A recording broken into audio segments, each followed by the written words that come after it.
प्रणाम। यहाँ पे मांडावत जी पूछ रहे हैं कि सर एमई कैटेगरी और आपके ईएसएम एक्स सर्विसमैन किसी कैटेगरी की सीटें खाली रह जाती हैं तो उस कैटेगरी के मेल और फीमेल को मिल सकती हैं क्या? तो पहले तो बता दूं, दोनों का अलग अलग है काम। एक्स सर्विसमैन का अलग है और आपके एमई का अलग है, और दोनों ही क्या है, हॉरिजॉन्टल रिजर्वेशन में है। जो अपनी पोस्टें बढ़ती हैं, जैसे मान लो 5190 पोस्टें हैं जो डिवाइड हो रखी हैं, आपने देखा होगा ओबीसी, जनरल, ठीक है, एससी, एसटी, ईडब्ल्यूएस, ठीक है, एमबीसी, जो भी है, जो कैटेगरियों में सीट बटी हुई हैं वो सारी वर्टिकल आधार पर बटी हुई हैं और पूरी 5190 सीट बट गई हैं। अब इन्हीं सीटों के में क्या है, हॉरिजॉन्टल रिजर्वेशन है, जो किसके लिए, जैसे मान लो मंत्रालय कर्मचारी के लिए है, एक्स सर्विसमैन के लिए है, विकलांग अभ्यर्थी के लिए है, वो सारी सीटें इनमें से ही ली जाएंगी। जैसे मान लो एमई कैटेगरी के, जैसे मान लो ओबीसी की पोस्टें मान लो, तो अपन मान लेते हैं कि ये 810, इसकी मान लेते हैं 1000, ठीक है, इनकी मान लेते हैं 700, इसकी मान ली 500, इनकी मान ली जैसे मान लो 400, ठीक है। ऐसे पोस्टें बट गई पहले, ये 5190 का क्लासिफिकेशन कर दिया ऐसे मान लो अपन ने, ठीक है। अब इसके बाद में हॉरिजॉन्टल रिजर्वेशन है, तो हॉरिजॉन्टल रिजर्वेशन में एमए की पोस्टें तो एक ही लोट में है, जैसे शायद 692 ऐसे कुछ हैं, ठीक है। तो ये पोस्टें हैं, तो अब ये पोस्टें क्या होंगी, इन्हीं कैटेगरी से कम होंगी। जैसे मान लो ओबीसी के एमई कैटेगरी से, ओबीसी के बच्चे एमई कैटेगरी से कितने लगे, ओबीसी के एमई कैटेगरी से 500 बच्चे लगे, 500 बच्चे लगे, तो ऐसे में 500 सीटें कम हो जाएंगी और कितनी बचेंगी, 300 सीटें बचेंगी, ठीक है। तो आप बोल रहे थे अगर सीटें खाली रहती तो उस कैटेगरी के मेल और फीमेल को मिलेंगी क्या? नहीं, ये सीटें क्या है, अलग से खाली कुछ नहीं होंगी। अगर इनका सिलेक्शन यहाँ नहीं होता है तो फिर क्या है, ये सीटें जैसे बटी हुई थी उसी हिसाब से अपने आप ही काम आ जाएंगी, इनको अलग से सीटें अलॉट नहीं कर रखी हैं, ठीक है। ये तो आरक्षण के अंतर्गत क्या है, आरक्षण है। ऐसे ही अगर ईएसएम एक्स सर्विसमैन की बात करें, एक्स सर्विसमैन की पोस्टें आपकी कैटेगरी वाइज क्या है, डिवाइड कर रखी हैं, कैटेगरी वाइज बांट रखी हैं। जैसे जनरल की इतनी होंगी, ओबीसी की इतनी होंगी, एससी की इतनी होंगी, एसटी की इतनी होंगी।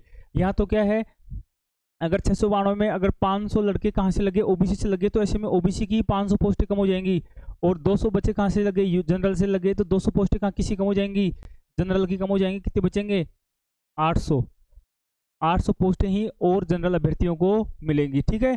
तो जिस कैटेगरी के जितने बच्चे पहले रिजल्ट में ऊपर आ जाएंगे, उनके लिए, सबके लिए उनकी सीटें जिस कैटेगरी का है उस कैटेगरी से क्या हो जाएंगी, कम हो जाएंगी, ठीक है।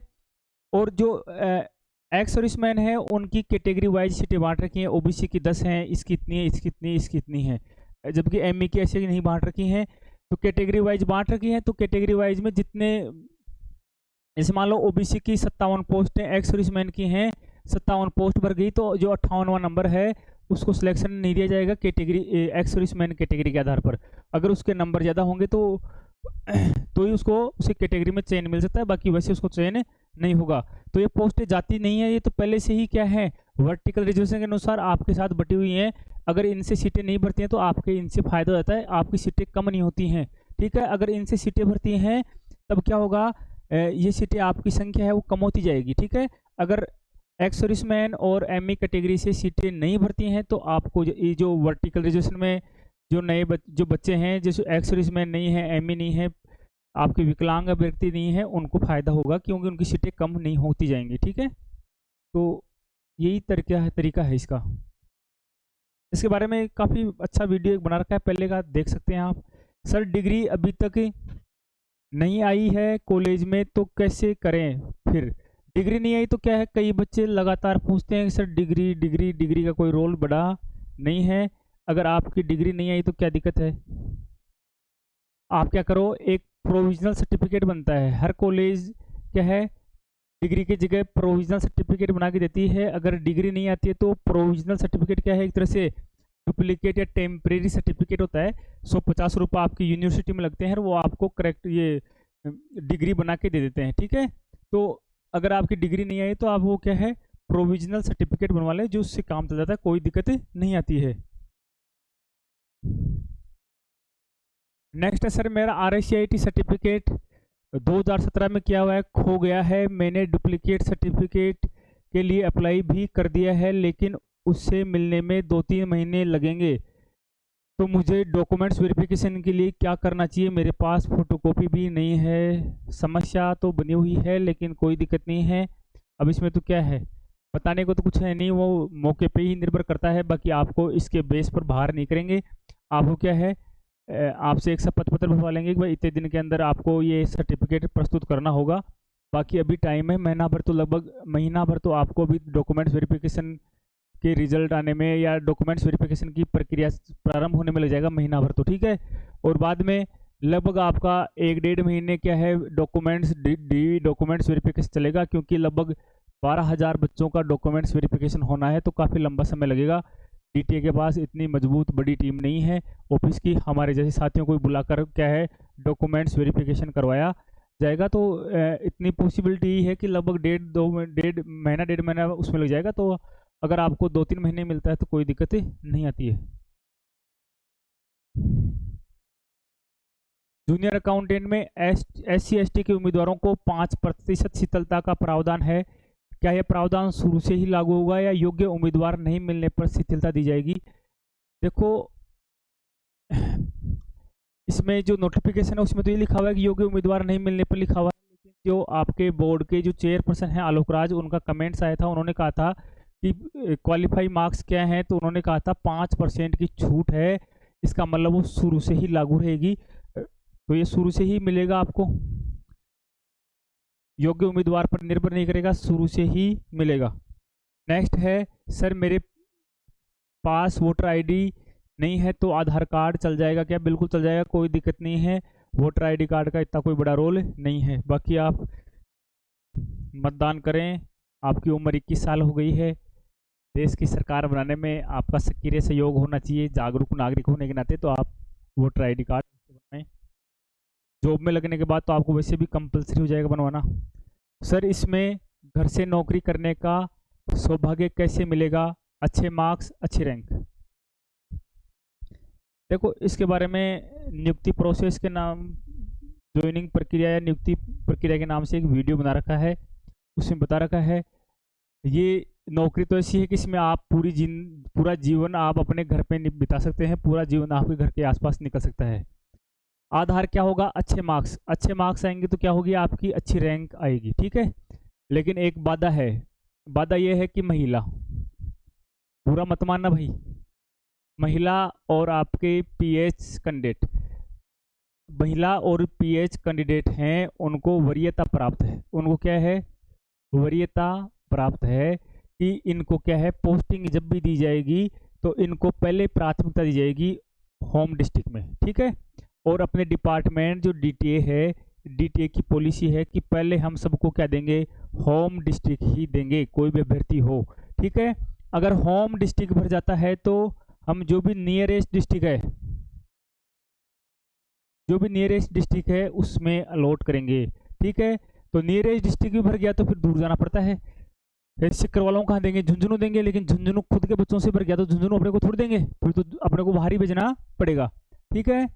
तो ये महिलाओं की बात है, तो पहले महिलाओं में भी कैसे देंगे? महिलाओं में जैसे मान लो सिक्कर में पोस्ट हैं 100, ठीक है, वैकेंट महिलाओं की, जूनियर अकाउंटेंट की, और लड़कियां और विकलांग मिलकर 120 पास हो गए।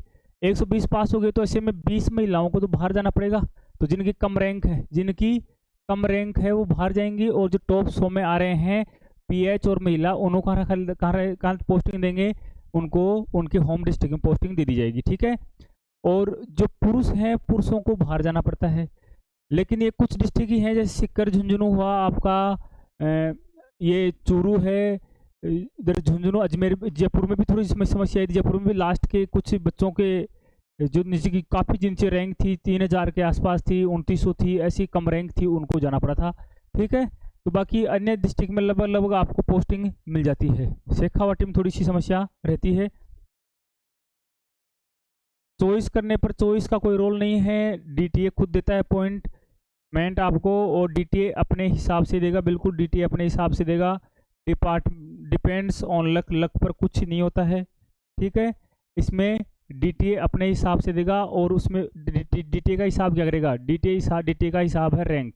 अगर आपके रैंक है तो डीटीए अपने हिसाब से आपको क्या देगा, डिस्ट्रिक्ट अलॉट करेगा। ठीक है, तो वैसे तो आप ये दोनों सिस्टम आते हैं इसमें।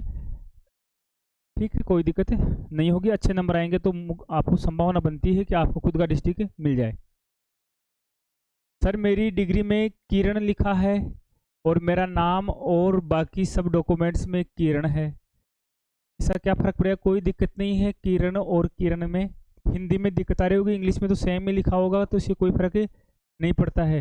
मुख्य रूप से इंग्लिश को ही तवज्जो दी जाती है। इंग्लिश में अगर आपका नाम क्या है सेम है तो कोई दिक्कत नहीं है, उच्चारण में दिक्कत आती है। कई बार ऐसे आपने देखा नहीं, बीच में दिक्कत आई थी एसटी के सर्टिफिकेट में, कईयों के नाम का लिखा हुआ था मीना और कई जगह लिखा हुआ था मीणा, तो उसमें कोई दिक्कत नहीं आएगी। पीपी मीणा कर रहे हैं सर जी, मैंने बीएससी 2020 में कंप्लीट करी है, 2020 में कंप्लीट करी थी, और मेरी डिग्री 2024 में अब मिली। उसमें भी नेम में मिस्टेक है, तो कोई दिक्कत नहीं, नेम में मिस्टेक है तो आप नया इशू करा लें। नया इशू टाइम पे नहीं हो रहा तो ये जो प्रोविजनल सर्टिफिकेट आपने बता रखा है, ये प्रोविजनल सर्टिफिकेट एक अस्थायी सर्टिफिकेट होता है, इससे आपका काम चल जाएगा, कोई दिक्कत नहीं आएगी।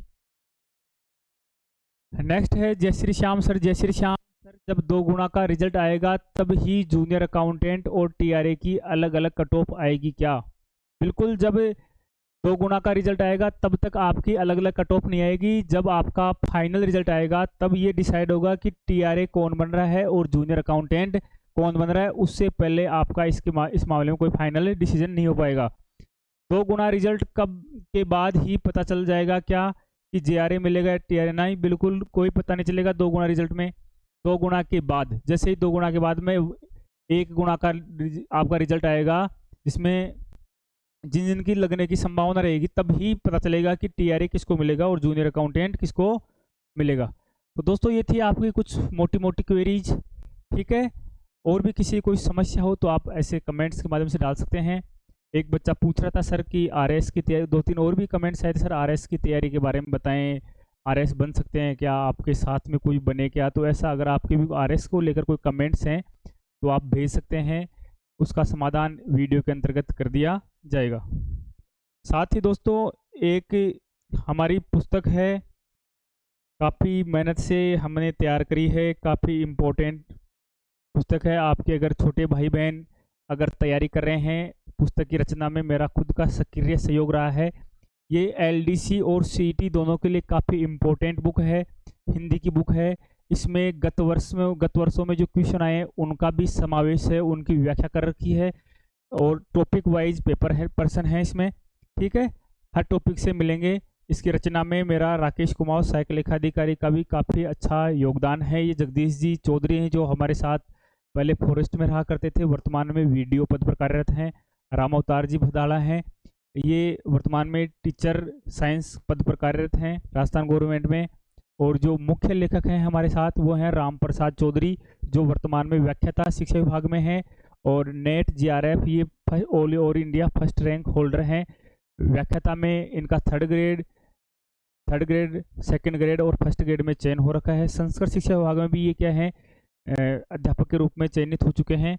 इनका जीवन परिचय अगर आप हल्का सा देखना चाहिए तो देखो, यहाँ 4th रैंक स्कूल व्याख्याता में, 5 रैंक है इनकी संस्कृत शिक्षा में, वरिष्ठ अध्यापक में 26 रैंक थी ऑल ओवर इंडिया में, ऑल ओवर राजस्थान में, और तृतीय श्रेणी अध्यापक में भी 2018 में चयनित हैं, और 5 टाइम नेट जीआरएफ कर रखा है, और टॉपर रहे हैं ऑल ओवर इंडिया के। तो काफ़ी ही उपयोगी पुस्तक होगी।